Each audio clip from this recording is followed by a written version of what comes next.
యెషయా ప్రవచన పుస్తకం 43వ అధ్యాయం 18, 19 వచనాలు.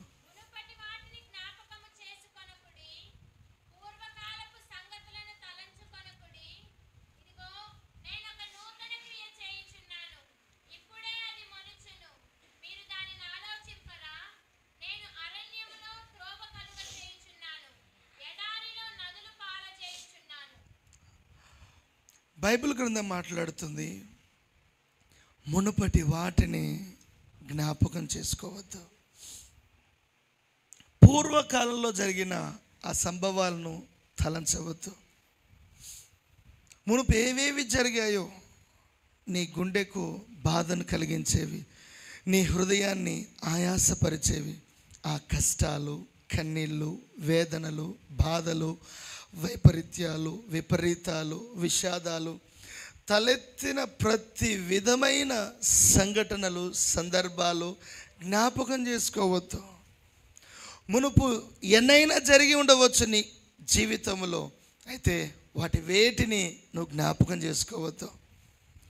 పూర్వకాల సంగతులను అస్సలు తలంచవద్దు.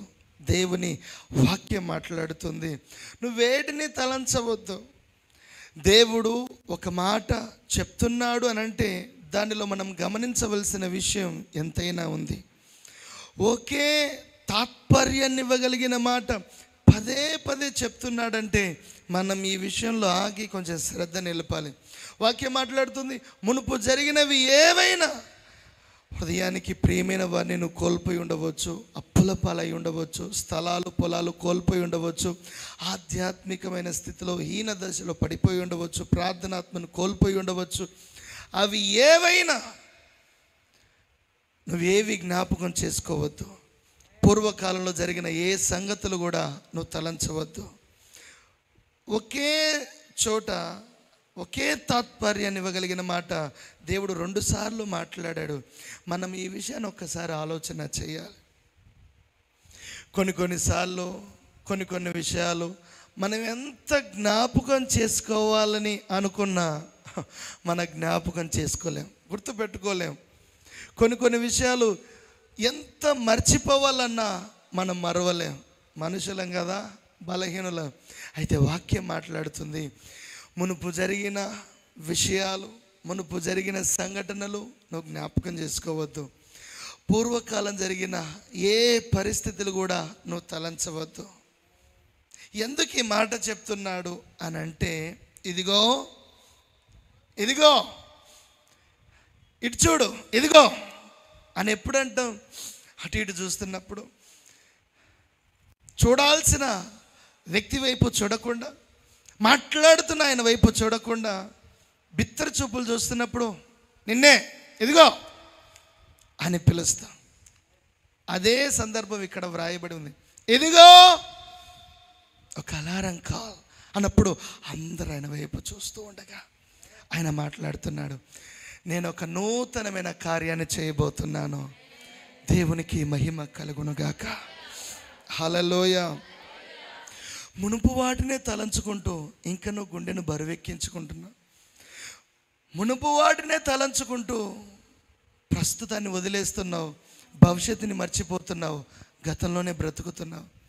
నువ్వు ముందుకు రాలేకపోతున్నావు, తిన్నగా మనసు నిలిపి ప్రార్థన కూడా చేయలేకపోతున్నావు, ఏ పని కూడా హృదయపూర్వకంగా చేయలేకపోతున్నావు. నీ అడుగులు ముందుకు పడటం లేదు, నీ అడుగులు వెనక్కి పడుతున్నాయి.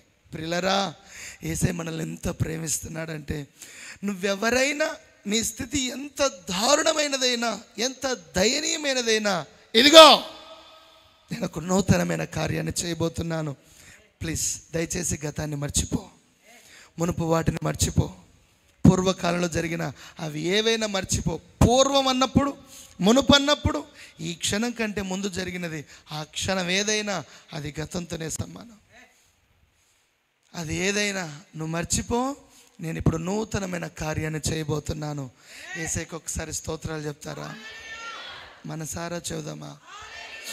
ఈ కార్యాన్ని చేయువారు అండ చరాచరమునకు కారకుడైన జీవము కలిగిన యెహోవాయే. హుషారుగా చూద్దాం. హల్లెలూయా. మునుపు జరిగినవేవి నువ్వు జ్ఞాపకం చేసుకోబాకు. నువ్వు జ్ఞాపకం చేసుకుంటూ నువ్వు ముందుకు నడవట్లేదు. మునుపు తీసుకున్న చెడ్డ నిర్ణయాలు, మునుపు తీసుకున్న కాని నిర్ణయాలు, మునుపు రాసిన పరీక్షలు, మునుపు నువ్వు ఎంపిక చేసుకున్న విధానాలు, 10th క్లాస్లో కానీ, ఇంటర్మీడియట్లో కానీ, డిగ్రీలో కానీ, పీజీలో కానీ, వివాహానికి ముందు కానీ, వివాహం తర్వాత కానీ, బిడ్డలు పుట్టక ముందు కానీ, బిడ్డలు పుట్టిన తర్వాత కానీ, వ్యాపారాల్లో కానీ, ఆర్థికంగా, ఆధ్యాత్మికంగా, మానసికంగా, శారీరకంగా, భౌతికంగా, సామాజికంగా, అవి ఏవైనా నువ్వు జ్ఞాపకం చేసుకోబాకు. నువ్వు జ్ఞాపకం చేసుకుంటూ గతంలో బ్రతుకుతున్నావు. నీ గమ్యం వెనక లేదు, నీ గమ్యం ముందు ఉంది. స్తోత్రం కలుగునుగాక. హల్లెలూయా. నీ తీరం వెనక లేదు, నీ తీరం ముందుంది. ప్రియుడు వెనక లేడు, ప్రియుడు ముందున్నాడు. ప్రియుడు వేసిన అడుగుల్లోనే అడుగులు వేస్తూ మనమందరం తీరాన్ని చేరబద్దులమై ఉన్నాం. భవిష్యత్ గతంలో లేదు, భవిష్యత్ ముందుంది. స్తోత్రం కలుగునుగాక. కనుక చాలామంది ప్రస్తుతంలో బ్రతకటం లేదు, గతంలో బ్రతుకుతున్నారు. అందుకనే ప్రేమ కలిగిన యేసయ్య మాట్లాడుతున్నాడు, మునుపు జరిగినవి, పూర్వకాలంలో తలెత్తినవి ఏవి జ్ఞాపకం చేసుకోబాకు. ప్రస్తుతంలో ఇప్పుడు నేనేం చేయబోతున్నానో దాని మీద నీ మనసు నిలుపు. నేనేం చేయబోతున్నానో తెలిసిన, నూతనమైన కార్యాన్ని చేయబోతున్నాను. నూతనమైన కార్యం అన్నప్పుడు నీ జీవితంలో నువ్వు ఎప్పుడు చవి చూడని ఒక క్రొత్త కావ్యం, ఒక క్రొత్త కార్యం, ఒక మహిమ కలిగిన కార్యం. అదే కాదు, భూమి పుట్టినది మొదలుకొని ఇప్పటి వరకు ఏ మనుషుని జీవితంలో చెయ్యని ఒక భీకరమైన నవీనమైన కార్యం దేవుడు నీ జీవితంలో చేయబోతున్నాడు. స్తోత్రం కలుగునుగాక. ఉద్యోగంలో నూతనమైన కార్యాన్ని చేయబోతున్నాడు. ఆధ్యాత్మికమైన విషయాల్లో నూతనమైన కార్యాన్ని చేయబోతున్నాడు. ఆర్థికమైన విషయాల్లో నూతనమైన ద్వారాలు తెరబోతున్నాడు. కుటుంబపరమైన విషయాల్లో నూతనమైన ద్వారాలు తెరబోతున్నాడు. దేవునికి మహిమ కలుగునుగాక. నువ్వేవేవైతే ఆలోచన చేస్తున్నావో, ఏ విషయంలో అయితే కార్యాలు జరగాలని తలపోసుకుంటున్నావో, ఏ విషయంలో అయితే ద్వారాలు తెరవబడాలని కోరుకుంటున్నావో, ఆ విషయాలన్నిటిలో దేవుడు నూతనమైన ద్వారాలు తెరవబోతున్నాడు. మహిమ ప్రభుకి కలుగునుగాక. ప్రియులారా, ఈ మాట నన్ను ఎంతో ఆలోచింపజేస్తుంది. వాక్యం మాట్లాడుతుంది, నేను నూతనమైన కార్యాన్ని చేయబోతున్నాను, అది ఇప్పుడే మొలుచును. స్తోత్రం కలుగునుగాక. నాతో కలిసి పలకండి, అది ఇప్పుడే మొలుచును. హుషారుగా బిగ్గరగా పలకండి, అది ఇప్పుడే మొలుచును. ఇంకా కొంచెం బిగ్గరగా పలుకుతారా, అది ఇప్పుడే మొలుచును. నేను నూతనమైన కార్యాన్ని చేయబోతున్నాను, అది ఇప్పుడే విత్తబడును అని ప్రభు అనలా. ఒకవేళ ఆ మాట అంటే అది మనకు కనబడేది కాదేమో కార్యం. మొలుచును అని అన్నాడంటే మొలక తప్పకుండా ప్రతి వారికి కనబడుతుంది. విత్తనం భూగర్భములో ఉంటుంది, మొలక భూ ఉపరితలం పైన కనబడుతుంది. స్తోత్రం కలుగునుగాక. ఈరోజు దేవుడు ఏ వాక్ అయితే మనతో మాట్లాడుతున్నాడో, ఏ కార్యాన్ని అయితే చేస్తానని వాగ్దానం చేస్తున్నాడో, ఏ నూతనమైన కార్యాన్ని అయితే నేను జరిగిస్తాను, నేను హామీ ఇస్తున్నాను, అందుకనే గతాన్ని మర్చిపోని మాట్లాడుతున్నాడో, ఆమేన్ అనే లోపే నువ్వు ఆ కార్యాన్ని చూడబోతున్నావు యేసు నామమున. ఆ కార్యాన్ని స్పర్శించబోతున్నావు యేసు నామమున. ఆ కార్యాన్ని రుచి చూడబోతున్నావు యేసు నామమున. మాట ఇచ్చి తప్పుటకు నేను నరమాత్రుని కాను అని అన్న దేవుడు మనతో మాట్లాడుతున్నాడు. నూతనమైన కార్యాన్ని చేయబోతున్నాను, అది ఇప్పుడే మొలుచును. ఇంకొకసారి ముమ్మారు ఈ మాట పలుకుతారా? ఈ ముమ్మారి మాట పలకండి, ఇదిగో నేను ఒక నూతనమైన కార్యాన్ని చేయబోతున్నాను, అది ఇప్పుడే మొలుచును. ఎవరైతే హృదయపూర్వకంగా బిగ్గరగా పలుకుతున్నారో దేవుడు వాళ్ళ జీవితాల్లో ఇప్పుడే దాన్ని శాంక్షన్ చేయబోతున్నాడు యేసు నామమున. ఇదిగో నేను ఒక నూతనమైన కార్యాన్ని చేయబోతున్నాను, అది ఇప్పుడే మొలుచును. చివరిసారిగా అందరం కలిసి దేవుని సన్నిధిలో పలకబోతున్నాం, ఇదిగో నేను ఒక నూతనమైన కార్యాన్ని చేయబోతున్నాను, అది ఇప్పుడే మొలుచును. ఎటువంటి నూతనమైన కార్యం అది అని అన్నప్పుడు క్రింద మాటలు వ్రాయబడ్డాయి. అరణ్యములో నేను నీకు రోడ్డు వేస్తున్నాను. స్తోత్రం కలుగునుగాక. ఇంతవరకు మీరు చూసారా? ఏ న్యూస్ పేపర్లోనైనా విన్నారా?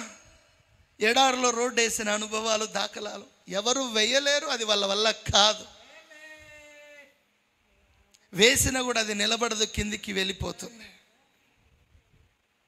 అయితే అసాధ్యమైన కార్యం నేను నీ జీవితంలో చేయబోతున్నాను అంటానికి ఆ మాట నిదర్శనమై ఉన్నది. ఏ కార్యం ప్రభు మన జీవితాల్లో చేయబోతున్నాడు? అరణ్యంలో నీ కోసం త్రోవను కలగజేయబోతున్నాను. స్తోత్రం కలుగును గాక, మహిమ కలుగును గాక. ఊర్లో రోడ్డు కాదు, అరణ్యంలో రోడ్డు. అరణ్యంలో ఎందుకు వేస్తున్నాడు అని అంటే, నీ పరిస్థితుల వలన నువ్వు అరణ్యంలో కొట్టబడుతున్నావు. అరణ్యం ఉన్నప్పుడు అదొక శ్రమల మార్గం. అరణ్యంలో ఇలా చల్లగా ఏసీలు ఉండవు. అక్కడ అరణ్యంలో డబుల్ కాట్ మంచాలు ఉండవు, కొంచెం రెస్ట్ తీసుకోవడానికి. అరణ్యంలో సోఫా సెట్లు ఉండవు. అరణ్యం ఉన్నప్పుడు అది ఒక కష్టమైన, క్లిష్టమైన పరిస్థితులతో అడుగులు తడబడుతున్న ప్రయాణమై ఉన్నది. ఎందుకు అరణ్యంలో రోడ్డు వేస్తానంటున్నాడు? నువ్వు అరణ్యంలో ఉన్నావు, నువ్వు కొట్టబడుతున్నావు, నువ్వు ఈడవబడుతున్నావు, నువ్వు ఇబ్బంది పడుతున్నావు. దయనీయమైన పరిస్థితులతో, గుక్క తిప్పుకోలేని పరిస్థితుల నడుమ నీ ప్రయాణం సాగుతుంది. మార్గం కానరాక, దిశానిర్దేశం ఎరుగక, ఎటు వెళ్ళాలో తెలియక, ఎక్కడో అటు ఇటు తిరిగిన చోటే తిరుగుతూ, వేస్తున్న చోటే అడుగులేస్తూ అటు ఇటు తిరుగుతున్నా, హాగరు నేను నిన్ను చూస్తున్నాను. హాగరు, నేనేం తప్పు చేశానని నా యజమానుడు నన్ను వదిలేశాడు. నా యజమానురాలు నన్ను పొమ్మని చెప్పింది. ఇన్ని సంవత్సరాలు కష్టపడ్డాను, ఇన్ని సంవత్సరాలు శ్రమ నోడ్చాను, ఒక్క రూపాయి కూడా ఇవ్వలేదు. కట్టుబట్టలతో నన్ను పంపించారు. ఇంతకాలం నేను పడిన కష్టం, ఇంతకాలం నా ఆవేదన, ఇంతకాలం నా శ్రమ ఏమీ లేని ఒక నిట్టూర్పులతో నన్ను పంపించేశారు. నా ప్రయాణం అరణ్యం గుండా వెళ్తుంది. దుఃఖం కంఠాన్ని నిలిపివేస్తుంది. బాధ గుండెను 10,000 సార్లకు పైగా పగలగొడుతుంది. అటువంటి పరిస్థితుల్లో కన్నీరు మున్నీరు గారుస్తూ అరణ్యంలో ప్రయాణం చేస్తూ ఉండగా, ఆకాశంలో ఉన్న దేవుడు హాగరును జ్ఞాపకం చేసుకున్నాడు. ఒకసారి యేసయ్యకు మనసారా స్తోత్రాలు చెప్తాను. బైబిల్ మాట్లాడుతుంది, పరలోకములో ఉన్న ప్రభు నేల మీద ఉన్న నరుణ్ణి జ్ఞాపకం చేసుకున్నటకు. అసలు వాడు ఏ పాటివాడు? నువ్వు నేను ఏ పాటివారు? నాసిక రంధ్రములో శ్వాస కలిగిన మనం ఏ పాటివారు? అయినను ఆయన మనల్ని జ్ఞాపకం చేసుకుంటున్నాడు. నిన్నేమో గతాన్ని జ్ఞాపకం చేసుకోవద్దని అంటున్నాడు, ఆయనేమో నిన్నే తన జ్ఞాపకాల్లో ఉంచుకున్నాడు. హల్లెలూయా, హల్లెలూయా. హుషారుగా చేద్దాం, హల్లెలూయా. ఆయన మతి నిండా నిన్ను గూర్చిన ఆలోచనలే ఉన్నాయి సహోదరి. ఎవరు లేరు, ఎవరు నన్ను పట్టించుకోవట్లేదు, ఎవరు నన్ను ముందుకు నడిపించట్లేదు, అందరూ ఉన్న అనాథనే, ఏమీ లేని ఒక దయనీయమైన స్థితిలో ఉన్నానని బాధపడుతున్నావు.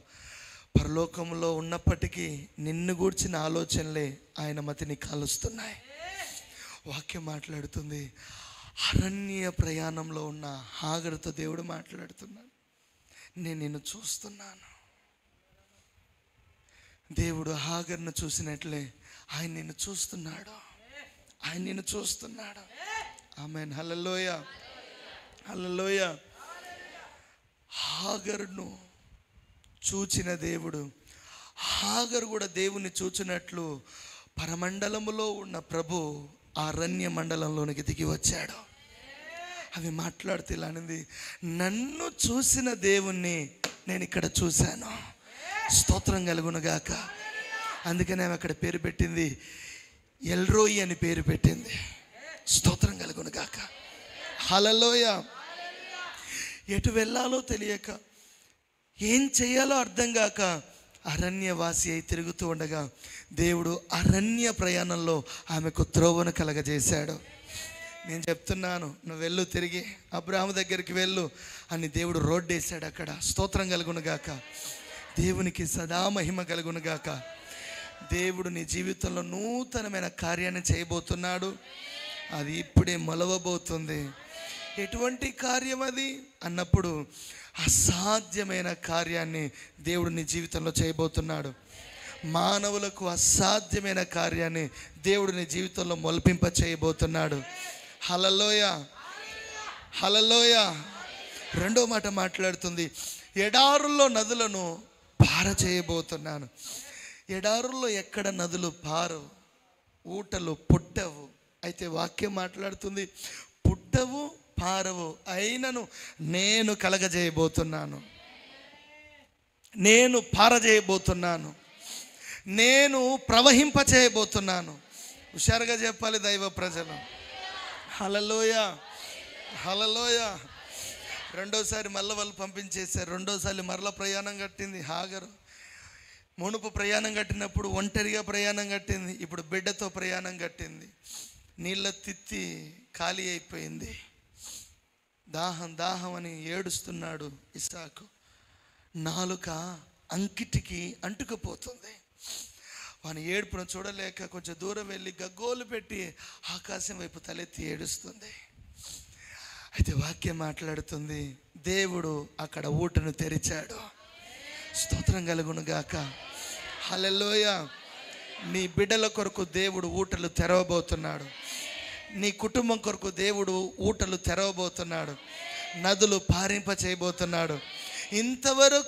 ఇంతవరకు నీ పరిస్థితి అంకిటికి అంటుకుపోయే విధంగా ఉండి ఉండవచ్చు.